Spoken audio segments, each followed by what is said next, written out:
Tentunya masyarakat menginginkan agar kasus ini tidak terulang kembali dan pihak kepolisian telah melakukan langkah-langkah yang antisipatif agar tidak terulang kembali kejadian yang serupa.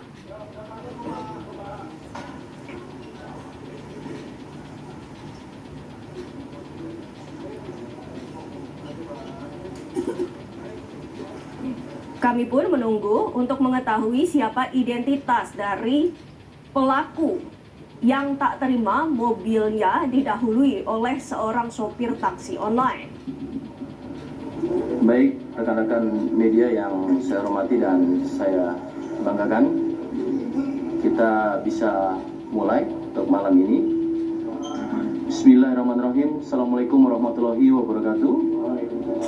Selamat malam, salam sejahtera bagi kita sekalian. Shalom, Om Swastiastu, Namo Buddhaya, salam kebajikan.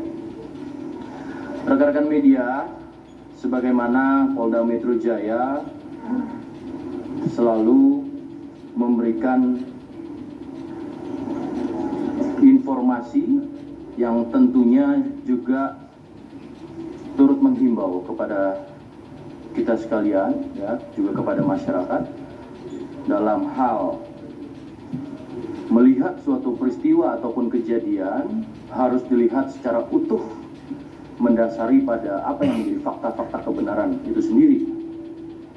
Ya, maka Polda Metro Jaya komitmen, sekali lagi konsisten terhadap upaya-upaya, langkah-langkah dalam setiap pengungkapan suatu peristiwa ataupun kejadian dengan menggunakan prosedur teknis yang dipadukan dengan saintifik. Sehingga harapannya adalah hasilnya tentu bisa menjadi informasi kepada masyarakat yang secara kredibel, akurat, dan tentunya dapat dipertanggungjawabkan. Rekan-rekan, kembali kami sampaikan, mendasari sebelumnya adalah terkait dengan laporan polisi yang diterima oleh Polda Metro Jaya sekira hari Jumat dini hari pukul 1 dengan pelapor berinisial H. Ya, beliau merupakan korban yang tentunya menjadi perhatian kita bersama, menjadi perhatian publik ketika ini ada pemberitaan dari rekan-rekan termasuk di media sosial. Yang bersangkutan korban, ya, menyampaikan adanya seorang pelaku yang melakukan penganiayaan dan juga menodongkan dalam bentuk senjata. Itu kejadiannya pada sekira pukul 11.26 ya, malam atau 23.26 waktu Indonesia bagian barat. Rekan-rekan, dengan petunjuk informasi tersebut, Polda Metro Jaya dengan cepat dalam waktu kurang dari 1x24 jam, alat bukti awal adanya video tersebut, tentu melakukan penyelidikan. Pada proses penyelidikan, kami tadi sudah sampaikan didapat identifikasi dari pelaku. Kemudian adanya plat TNKB yang dipalsukan, seolah-olah ini adalah benar. Dan kemudian juga jenis kendaraan. Ya. Untuk itu, dalam kasus ini kami akan menyampaikan hasil dari perkembangan proses penyelidikan. Proses penyelidikan sudah ditingkatkan menjadi proses penyidikan dengan ditetapkannya pelaku sebagai tersangka. Yang pertama, atas nama satu orang, ya, ini David Yulianto, laki-laki, tertulis di KTP adalah pelajar dan mahasiswa. Dalam keterangannya, yang bersangkutan adalah merupakan karyawan swasta. Kemudian Alamat di sini tertulis Jalan Arko Raya nomor 6 RT 02 RW 7 Duren 1000 Bojong Sari Kota Depok, Jawa Barat. Ini yang sebagaimana tertuang di dalam KTP. Kemudian dengan penetapan tersangka tersebut perlu juga kami informasikan terkait dengan status tersangka adalah karyawan dan kemudian kedua orang tuanya wira swasta beralamat tadi sesuai, yaitu adalah di Depok, baik ayah maupun ibunya. Nanti secara kronologis akan dijelaskan oleh penyidik atau kanit mengapa menggunakan plat nomor yang jelas-jelas itu merupakan suatu pelanggaran, apalagi melakukan atau dilakukan kejahatan, disertai kejahatan, ya. Maka untuk itu silakan kepada kanit atau penyidik, saya ulangi, Polda Metro Jaya dalam hal ini bersama-sama membentuk tim, ya. Bersama-sama membentuk tim. Kita ketahui kejadiannya di Polres Metro Jakarta Barat, maka di samping saya ada Kapolres Metro Jakarta Barat. Kemudian juga ada tim dari Direktorat Reserse Kriminal Umum Polda Metro Jaya dan juga dengan Direktorat Reserse Kriminal Khusus Polda Metro Jaya.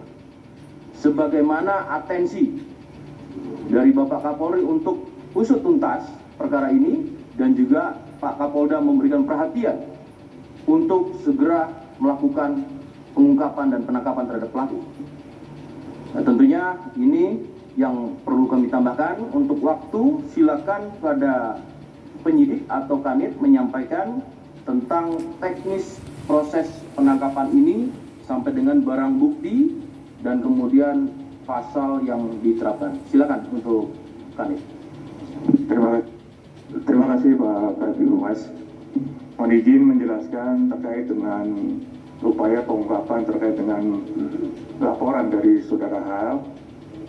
Kami menerima laporan menindaklanjuti terkait dengan salah satunya adalah bukti rekaman yang diperoleh oleh pelapor, di mana dari analisa tersebut kemudian kami mencoba beserta tim gabungan dari Subdit Krimum, Subdit Cyber, Krimsus, Subdit Jatan Teras, Krimum terbagi dua, Jatanas dengan Resmob, berikut dari Satreskrim Polda Jakarta Barat, melakukan terkait dengan mencari siapa pelakunya. Akhirnya kita temukan di daerah Tower BSD terkait dengan keberadaan pelaku, di mana dari motif yang kami dalami untuk sementara ini adalah karena yang bersangkutan tidak berkenan berkaitan tersinggung pada saat terjadinya serempet kendaraan tersebut.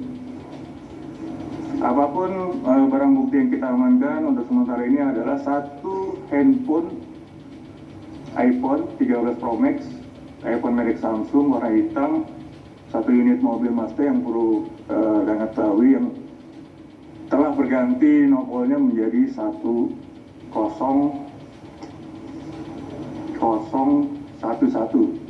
yang dimana dari hasil analisa kami adalah menggunakan plat palsu. Kami telah mendalami terkait dengan mengapa yang bersangkutan menggunakan nopol tersebut sampai hingga terjadinya pihak tersebut. Yang kedua adalah terkait dengan adanya satu pucuk senjata pistol airsoft gun yang kita dalami juga yang dipergunakan, teman-teman ketahui terkait dengan pada saat yang bersangkutan mencoba menakut-nakuti. Dan terakhir adalah plat dinas kita amankan 1011. Nah, di sini satu unit mobil Mazda kita cek adalah nomor aslinya adalah D1662PY. Mungkin itu aja Pak Kabid Humas, terima kasih. Baik, rekan-rekan, terima kasih Pak Kanit. Untuk barang bukti tadi sudah dijelaskan, ya. Untuk airsoft gun, senjata yang digunakan pada saat pelaku melakukan penganiayaan terhadap korban, ini masih akan kita lakukan pendalaman, ya. Yang bersangkutan menyampaikan sekira bulan 4 atau 5 tahun 2022, yang bersangkutan membeli beserta card ini dengan harga 3,5 juta. Ya, jadi sudah sejak bulan 4 atau bulan 5 yang bersangkutan sampaikan antara itu 2022 ini membeli dari seseorang bernama E. Ya, ini masih kita akan dalami. Kedua, plat nomor tersebut juga didapat dari saudara E. Ya, yang digunakan baru 2 bulan pada kendaraan sedan yang diketahui oleh korban penganiayaan. Ini baru 2 bulan, sebelumnya digunakan di mobil Innova hitam dan plat nomor ini itu sejak Agustus 2022. Namun kita masih berkelanjutan proses penyelidikan dan penyidikan ini, ya. Ini didapati dari saudara E. Apa dan maksud dan tujuannya tentu ini akan menjadi bagian daripada proses penyidikan.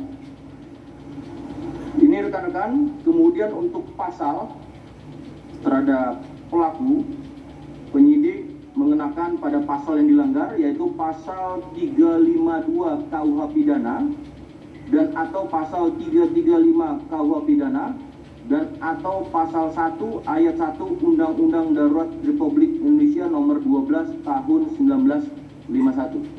Ya.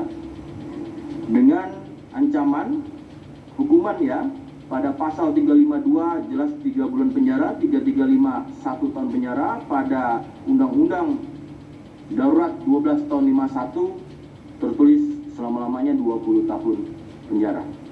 Tentu ini yang bisa kami sampaikan, rekan-rekan. Sekali lagi, melihat pada suatu peristiwa ataupun kejadian harus dilihat secara utuh.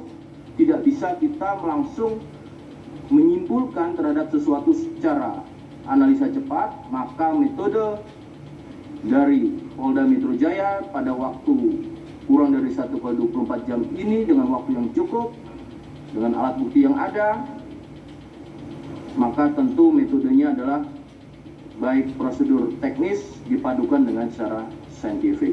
Ya, tentunya maka tadi ada gabungan dari Krimsus, dari Krimum, dan Polres Metro Jakarta Barat. Itu rekan-rekan yang bisa kami sampaikan. Mungkin ada yang mau ditanyakan, silakan.